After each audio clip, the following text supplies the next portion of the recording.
గాలి ఎక్కువ ఉంది రా కోటి. చాలా ఎక్కువగా ఉంది. చాలా ఎక్కువ ఉంది.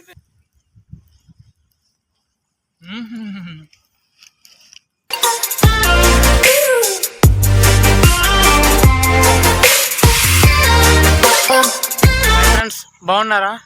నేనైతే చాలా బాగున్నాను ఫ్రెండ్స్. ఈరోజు పనసపిక్కలు కాలుస్తున్నాము. మా కోటిగాడు కర్రలు తీసుకొస్తున్నాడు. కోటి రారా. ఇదైతే పనసపిక్కలు ఫ్రెండ్స్. కోటిగాడు వేస్తున్నాడు ఒక దగ్గర. మొత్తం తీసి ఇప్పుడు కాల్చి తినేస్తామన్నా. సూపర్గా ఉంటుంది. కోటిగాడు అయితే తీసుకొచ్చాడు పనసపిక్కలు. చూడండి, ఈరోజు మామూలుగా ఉండదు మరి. పనసపిక్కలు కాల్చుకొని తింటాం కదా కోటి. తెచ్చుకొని వేసుకుంటే బాగుంటుంది. పనసపిక్కలు కాల్చాలి. మంటెట్టేసి ఇప్పుడు కాలుస్తాడు కోటిగాడు. తినాలి. కోటిగాడు మంట పెట్టాడు రా. ఓకే,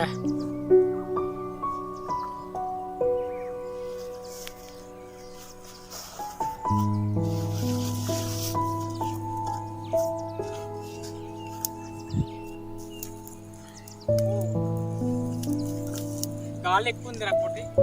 చాలా ఎక్కువగా ఉంది. చాలా ఎక్కువ ఉంది. పిక్కల్ని కలపడానికి అవ్వట్లేదు. మాడిపోతుందేమో.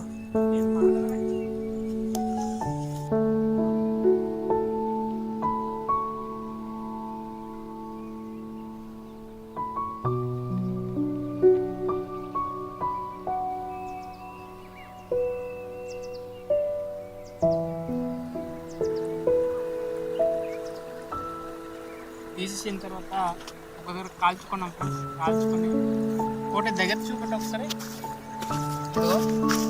ఇలా కలపాలి. కలిపేసాక ఏమో టేస్ట్ వేరు ఉంటుంది అట్లా. చూపెట్టరు కోటి ఇక్కడ. పడిపోయిందిరా.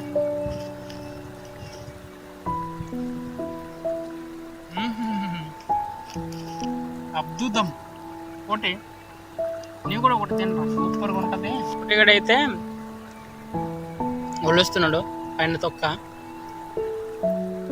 చాలా బాగుంటుందిరా కదా.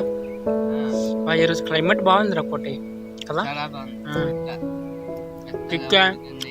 ఈరోజు క్లైమేట్ కూడా సహకరించింది మాకు, వర్షం పడకుండా. అయితే ఫ్రెండ్స్ ఈ విధంగా కాల్చుకొని తినాలి. మీరు ఎప్పుడైనా సరే ఇలా కాల్చుకొని తిని ఉంటే కింద కామెంట్ చేయండి ఫ్రెండ్స్. మన ఆదివాసి రైతు బిడ్డ ఛానల్ మాత్రం సబ్స్క్రైబ్ చేయండి.